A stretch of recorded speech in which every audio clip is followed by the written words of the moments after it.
Friends मो channel को आपको बहुत सारा स्वागत कर समस्ते केमी आम बहुत भले अच्छु।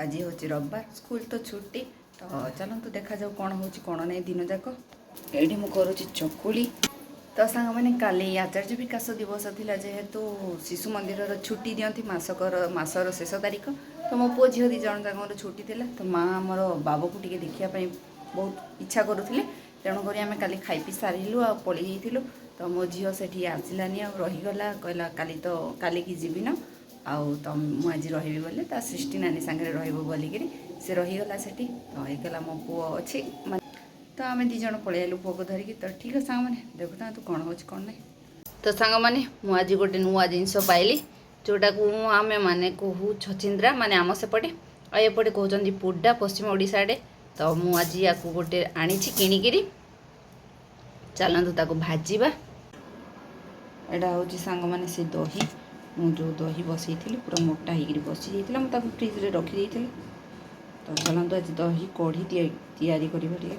तो सांग मैंने समस्ते खाई सारे सार आमर खाई ड्यूटी करगले आ पुओ भी मोर खाला तो मु बर्तमान खाऊँ चकुली और चटणी आ से मिसेदेव एत सारा बेसन चलते ताको भल मिसिक गोड़ेदेव बेसन जमी पिता गल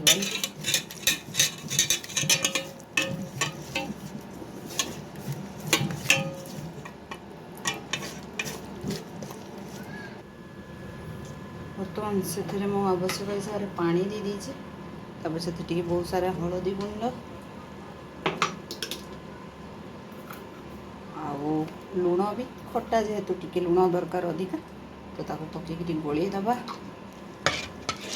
सब गोलैदबा हलदी लुण मिसेकरी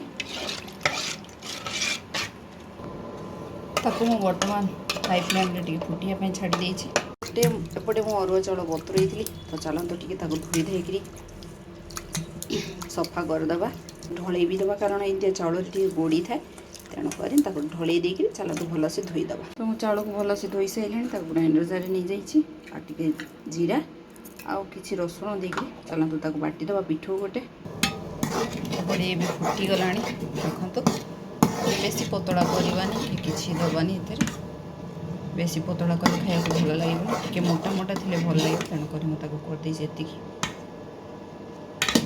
तो चलते आपको खोलीदे काढ़ीदे चुली बर्तमान आपको गोटे भल छुंकटे दबा आम जेकोसी जिनस भल जदि छुंक दबा से जिनसर टेस्ट भल लगी था माने बहुत भल बास्ना भी से आसी था तो चलते भल छुंक गोटे दबा यहाँ तो सांग मैंने कड़े गरम कर तेल गरम कर सारे बर्तमान मुझे सारा सोरिष और जीरा टी पकईदे फुटिया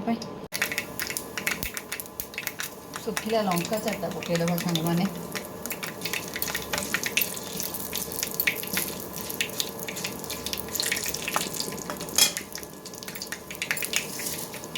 भूषण पत्र किसी कारण आ बिना तो खटा जिनस बघार ही माने मुस्किल यहाँ टी पड़े बहुत भल बास्ना हुए भूषण पत्र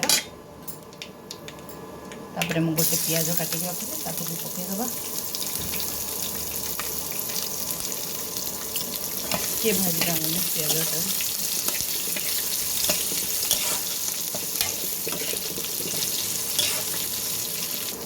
पकईदबा टिके हिंगु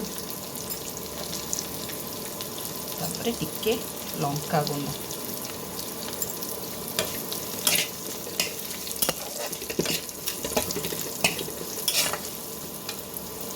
गोटा को पकईदबा पटारे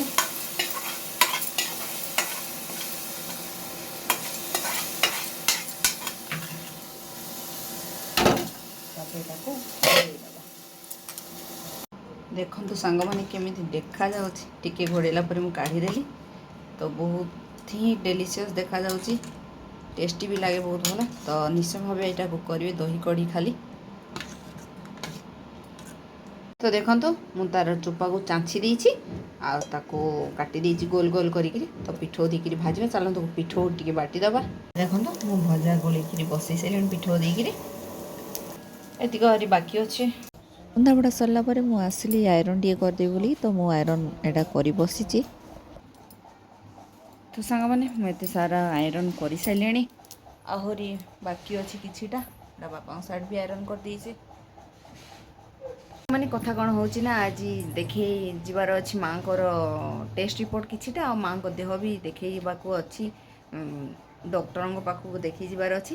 ତ ସାର୍ ଆମର ଏକାବେଳେ ଯିବାର ଥିଲା, ତେଣୁକରି ଆମେ ମା ପୁଅ ରାନ୍ଧିକିରି ଖାଇବୁ ବୋଲିକିରି ରାନ୍ଧି ବି ଦେଇଛି ସବୁ କଥା ମୁଁ। ଆଉ ସାର୍ଙ୍କୁ ଆମର ଦହି କଡ଼ି ଦେଲି, ଦହି କଡ଼ି 1 ନମ୍ବର ହେଇଛି କହିଲେ, ମାନେ ବହୁତ ବଢ଼ିଆ ଲାଗିଛି, ଖାଇଦେଲେ। ତାପରେ ସେଠୁ ମୋ ପୁଅ ବି ବାହାରିଲା ଯେମିତି ମୁଁ ଏକଲା ରହିଲି, ମୋ ପୁଅ ପଳେଇଗଲା ତାଙ୍କ ସାଙ୍ଗରେ। ଆଉ ଝିଅ ତ ସେଠି କାଲିଠାରୁ ରହିକିରି ଆଇସି, ତାଙ୍କୁ ସେଠି ଛାଡ଼ି ଦେଇକିରି ଆଇସୁ ଆମେ। ତ ମୁଁ କ'ଣ କଲି, ଯେଉଁ ଭଜା ଭାଜିଥିଲି ଆଉ କଢ଼ି ଟିକେ ଟିଫିନରେ ସବୁ ଭରିଦେଲି, ପ୍ୟାକିଂ କରିଦେଲି। ମୋ ପୁଅ ବି ମୋତେ ଏକଲା ଛାଡ଼ିକି ପଳେଇଗଲା ସାଙ୍ଗମାନେ। ଆଉ ଏମିତିଆ ହେଉଛି କଥା, ମୁଁ ଏକଲା ଅଛି, ଆଇରନ୍ କରିସାରିଲେଣି। କିଛିଟା ସଫାସୁତୁରା ମୁଁ ଆରମ୍ଭ କରିଦେଇଛି, ଆଉ ବାକି କିଛିଟା ଅଛି ଯେଉଁଟାକି ମୁଁ ଭାବିଛି ଆଜି କରିବି ବୋଲିକିରି। ତ ଚାଲନ୍ତୁ ମୁଁ ଆଗ ଖାଇଦେବି, ଏକଲା ତ ମନ ଲାଗୁନି, କିନ୍ତୁ ଖାଇବାକୁ ପଡ଼ିବ। ତ ମୁଁ ଆଗ ଖାଇବା ପିଇବା କାମ ସାରିଦିଏ, ରନ୍ଧାଘର କାମ ସରିଗଲେ ମୁଁ ଆସିବି ମୋର ସଫାସୁତୁରା କାମ ଲାଗେଇକି, ଯଦି ହେବ କରିବି, ନହେଲେ ଶୋଇଲି। ଏକଲା ଭଲ ଲାଗେନି କରିବା ପାଇଁ। ତ ଦେଖାଯାଉ ସାଙ୍ଗମାନେ, ଦେଖୁଥାନ୍ତୁ ଆପଣମାନେ।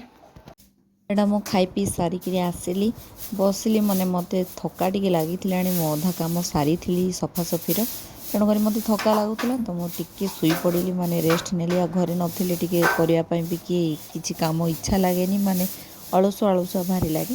ତାପରେ ମୁଁ ଶୋଇକିରି ଉଠିଲା ପରେ ଭାବିଲି ଯଦି ମୁଁ ଅଳସୁଆ ହେଇଯିବି ପୁଣି ସବୁ କାମ ରହିଯିବ। ତାପରେ ବାପା ମା ଘରକୁ ପଳେଇ ଆସିଲା ପରେ ତଳ ଘର ଟିକେ ସଫା କରିବାକୁ ଇଏ ଲାଗେନି, ହେଇପାରେନି। ତେଣୁକରି ମୁଁ କ'ଣ କଲି ନା, 4ଟା ବେଳେ ଉଠିକିରି ଏଇଟା ମୁଁ ସଫାସଫି କାମରେ ଲାଗିଗଲି। ତ ବହୁତ ସାରା ଅଳନ୍ଧୁ ହେଇଯାଇଥିଲା। ତ ମୁଁ ଏଇଟା ଖଟ ଉପରେ ଚଢ଼ିକିରି ଦେଖନ୍ତୁ ମୁଁ ଛାତର ଅଳନ୍ଧୁ ସବୁ ସଫା କରୁଛି।